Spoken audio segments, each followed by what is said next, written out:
Bonjour à toutes et à tous et soyez les bienvenus sur DNG.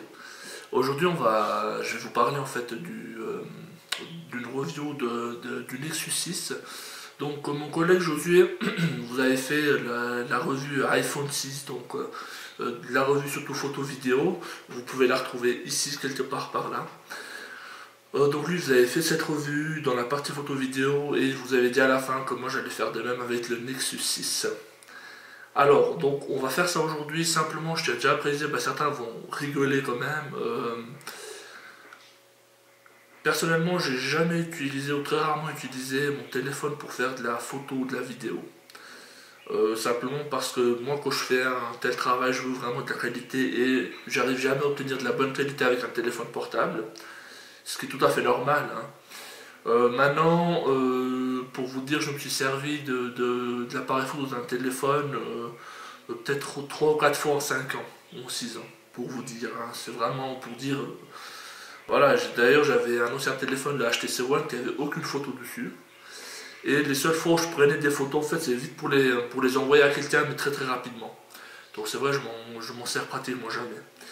Mais je crois que la donne va un petit peu changer avec ce Nexus 6, mais pas forcément dans la prise de photo, ni de vidéo.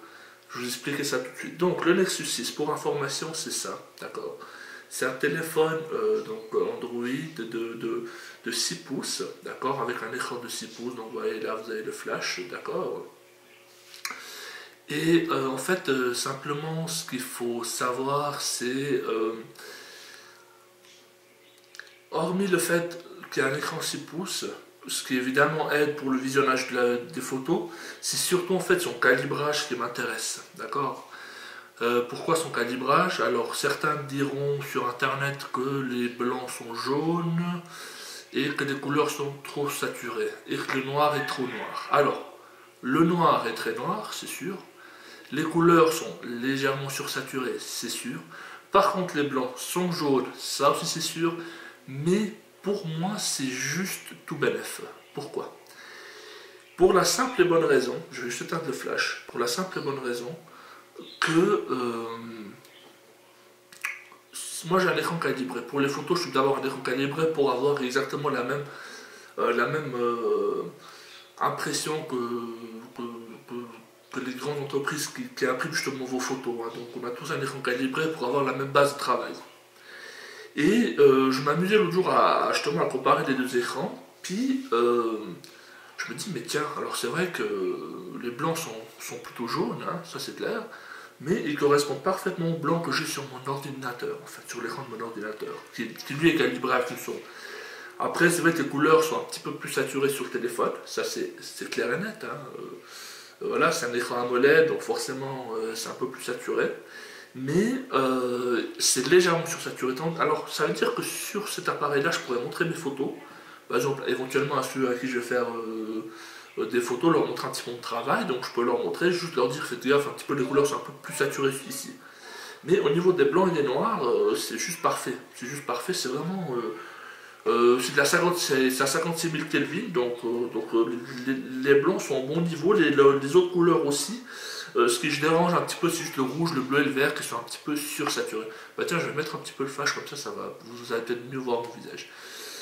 Donc simplement ça, et c'est vrai que rien que pour ça, je trouve que c'est très intéressant. C'est très intéressant, on a vraiment une qualité waouh.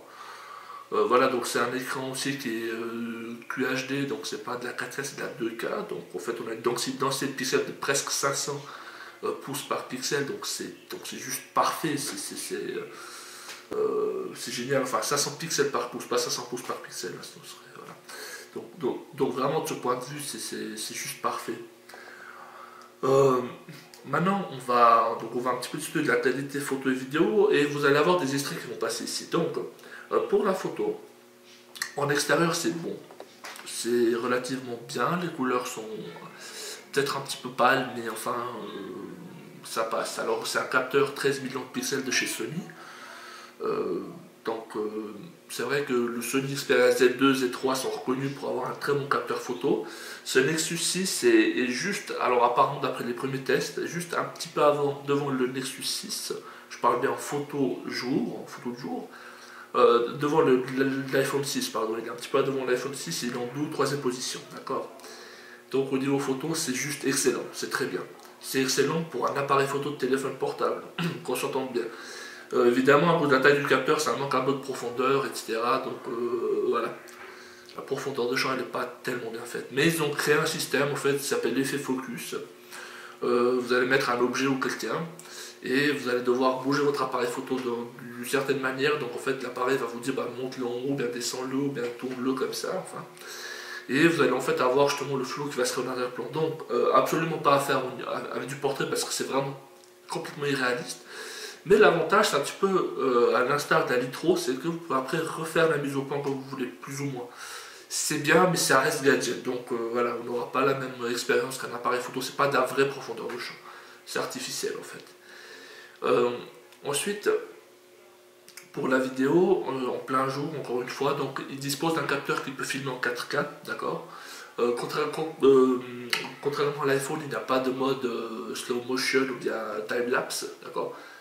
C'est possible de télécharger des applications qui vont vous le faire, qui vont faire office de ça, mais actuellement sur le software, en fait, sur le firmware du téléphone, c'est pas disponible. Voilà, donc simplement ce principe-là. Alors au niveau de la vidéo, c'est bon. Il y a une stabilisation optique qui n'est disponible que sur l'iPhone 6 ou le LG G3. L'iPhone 6 à partir de la gamme 6 Plus. Hein. Donc sur l'iPhone 6, c'est un stabilisateur numérique, tandis qu'on a un stabilisateur optique de base. Ça stabilise bien. Moi, d'ailleurs, Josué, mon ami, pour vous en témoigner, moi qui n'ai pas ma tendance à bouger, à avoir un petit peu le parti de ce qu'on filme, c'est vrai que ça aide. Après, voilà, on va être clair, hein, c'est de la bonne qualité, mais ça ne remplacera pas encore une fois une caméra. Simplement savoir également que ça va. Le mode 4K, en fait, ça sert à rien au jour d'aujourd'hui, puisqu'on est tellement peu équipé en 4K, on a tellement peu d'écran 4K, tellement peu de téléviseurs 4K. Alors il y en a sur le marché, mais les gens n'ont pas encore tous acheté ça, surtout pas des écrans, pas des écrans d'ordinateur. Et encore une fois, pour avoir de la 4K sur YouTube, c'est compliqué, puisque bah, voilà, déjà si on n'a pas l'écran, s'il y a le mode 4K ou 2K, ça sert à rien, il faut avoir l'écran qui suit derrière. Donc la 4K c'est bien, ça fait un petit peu gadget, mais ça fait 2 ans que ça existe. Donc on se demande pourquoi ils continuent alors qu'en fait le support n'est pas encore préparé. D'accord. Donc simplement ce principe-là, ce qu'il faut aussi savoir, c'est qu'on est dans un plutôt bon niveau. Et pour les vidéos, enfin pour la photo de nuit, n'essayez pas, c'est pas le téléphone qu'il vous faut pour faire. Hein. Vous n'arriverez à aucun résultat probant. Hein. Avec le flash c'est un peu mieux, mais c'est à peine mieux, c'est juste un peu plus froid. Donc voilà, parce qu'il y a 2 flashs, donc vous allez voir, hein, il y a deux LED si vous voulez. Et le fait d'avoir 2 LED, bah, alors certes c'est un peu plus de lumière, mais c'est de toute façon pas suffisant pour la vidéo. Et c'est encore moins suffisant simplement pour comment dire, le flash est fort mais n'a pas suffisamment porté pour la vidéo de nuit, d'accord, avec le flash. Maintenant, la vidéo sans flash de nuit, bah, vous oubliez, c'est comme la photo, hein. Vous oubliez si vous voulez de la qualité, simplement ça. Voilà, faut juste savoir ça.